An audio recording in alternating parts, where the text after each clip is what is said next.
তাহলে ডিভোর্স দাও। আমার স্বামী ঠান্ডা গলায় বলল, এত নাটক করো না, পিয়ানোটা আমি আমার মেয়ের জন্য না, তানিয়ার ছেলের জন্য কিনেছি।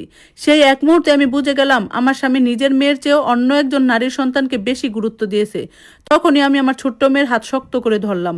একবারও পেছনে না তাকিয়ে ঘর ছেড়ে বেরিয়ে এলাম। ঢাকার উত্তরার ছোট্ট ফ্ল্যাটের ডাইনিং রুমে তখনও ছড়িয়ে ছিটিয়ে ছিল আমাদের 7 বছরের মেয়ের মেঘলা রং পেন্সিল আর আঁকার খাতা। রান্নাঘর থেকে ভাতের গন্ধ আসছিল। ঠিক তখনই আমার স্বামী রাহাত বিরক্ত গলায় বলল, এত নাটক করার কি আছে? পিয়ানোটা তানিয়ার ছেলে আরিয়ানের জন্য কিনেছি, আমাদের মেয়ের জন্য না। কয়েক সেকেন্ডের জন্য মনে হলো পুরো পৃথিবী যেন থেমে গেছে। ফ্রিজের শব্দ শুনতে পাচ্ছিলাম না, জানালার কাছে বৃষ্টির টুপটাপ শব্দ কানে আসছিল না। শুধু চোখের সামনে পড়েছিল একটা রসিদ, একটা দামি গ্র্যান্ড পিয়ানো, হোম ডেলিভারি সহ দাম 9 লাখ টাকারও বেশি।